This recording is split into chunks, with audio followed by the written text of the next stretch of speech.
Ce dimanche 19 mars, France 2 diffuse le film La Daronne, dans lequel Isabelle Huppert incarne une traductrice franco-arabe. Mais l'actrice a-t-elle vraiment appris l'arabe pour jouer ce rôle? Réponse ci-dessous. Isabelle Huppert a incarné 1001 femmes sur le grand écran. L'une des dernières n'est autre que Patience Portefeu, une mère de famille assez déjantée dans le film La Daronne, sorti en 2020. Il s'agit de l'adaptation du roman du même nom d'Anne-Laure Kéir, louée pour son ton mais aussi son style entre comédie et polar. L'actrice de 69 ans, elle, y incarne une femme qui gagne sa vie en traduisant des écoutes téléphoniques de l'arabe au français pour la brigade des stupes. Veuve et mère de 2 filles, elle peine à payer la maison de retraite de sa mère à 3 000 € par mois. Alors pour réussir à joindre les deux bouts, elle se lance à son tour dans le business et devient la daronne. Un nom sous lequel elle se met à vendre la marchandise d'un go fast.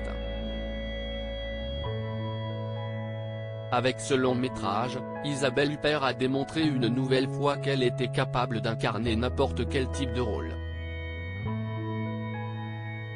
Cette fois-ci, elle a cependant été confrontée à une nouvelle difficulté, devoir parler arabe, une langue qu'elle ne maîtrisait pas du tout.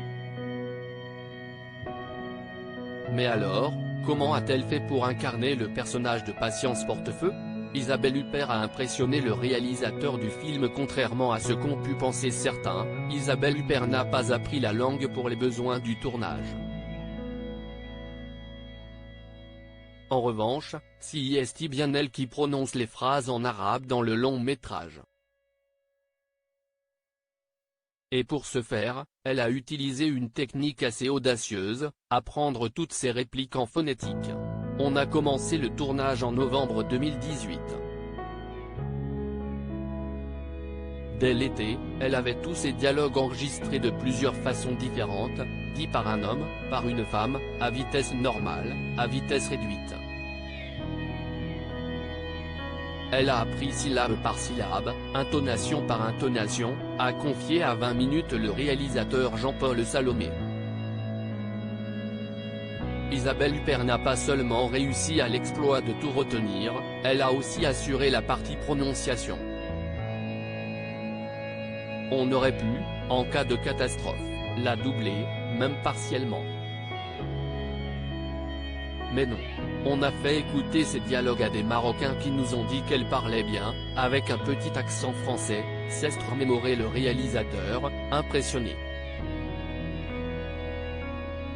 Pari réussi pour la rousse la plus célèbre du cinéma français.